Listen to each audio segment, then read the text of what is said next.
Welcome to Community First Village training video on creating extension cords.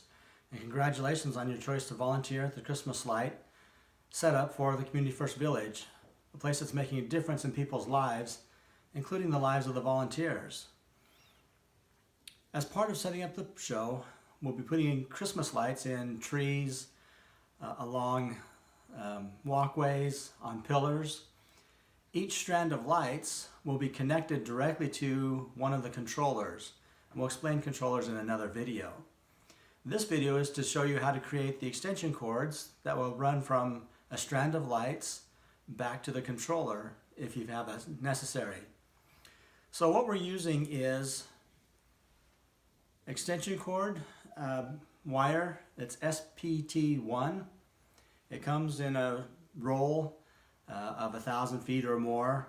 You cut off a length to the length that you need, and then we'll attach some ends to it, and we'll explain how that works.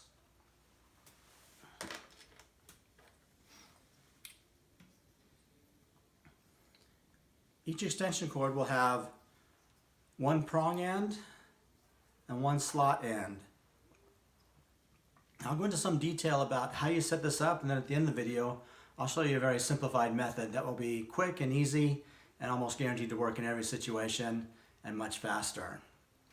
So as you can see on each of the ends, you have the prong or the slot, you have an end where the wire goes in, and then you have a notched side. As you look at the prong, you'll notice that one prong is wider than the other. That's the polarity prong. And then as you look where the wire goes, you'll see where the wire comes up, there's a little piece of metal that sticks up, a prong also, or a little knife-like thing you can see on each side.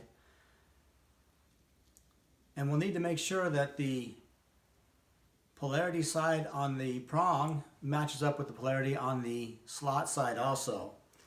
If you look at the slot, it's going to be much harder to see, but you can see that one slot is larger than the other.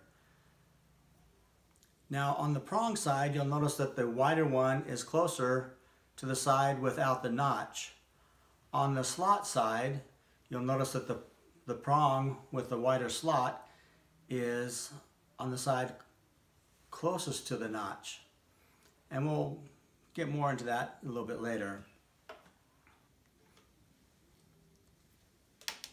So to set this up, simply take the prong side, or the other side. We'll start with the prong side. You insert the wire into it and then bend it down at a 90-degree angle and push it in like that. And then you take a top part. You notice that it also has an end, a stop on that end, and an end that's open on the other end. So you just take it and slide it down, which then forces the metal down onto the prongs to create the connection. And that's one side.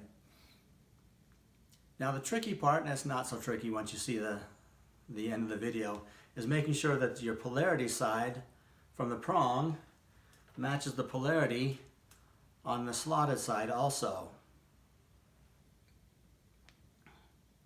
So what we're going to do is just make sure we're going to follow this cord. We know that this side is the polarity side because it went to the piece of metal that sticks up on this side. We'll follow it along over here. And as you look in here, you notice that the prong for the polarity slot is actually on the other side.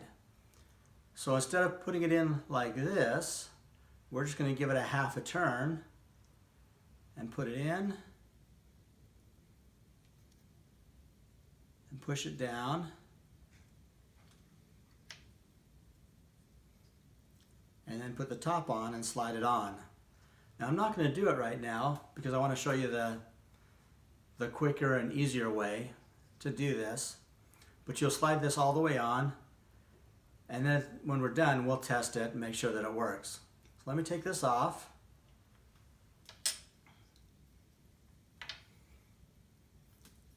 And show you the simplified. So once you get one side on, then you hold this with the wire reaching out towards the other side. You don't even have to worry about polarity or anything. It's holding out. Doesn't matter if you put this end on or someone else did, whether you know where the polarity is or not. You just take it, hold it out, bring the other end up so the notch is facing towards you. Give it half a turn and put it in. Then you'll take the end piece, just like we talked about earlier, slide it on, and I'm going to go ahead and slide it all the way on so that we can test this. And now you have a piece that works. So one of the things to be sure is to test it before you put it up in the tree to save yourself some time and some grief later on. So here's an extension cord that I made earlier and that I've tested. I tested just by plugging in a strand of lights. You can see that they work. So I take my new extension cord, plug it in, and give it a quick test. And the lights go on, we know it's a good extension cord. That's how you make an extension cord, quick and simple. The nice thing to notice is because we have that little half turn, then when you plug extension cords together, it makes a single long strand. Thank you again for your service and help at Community First Village.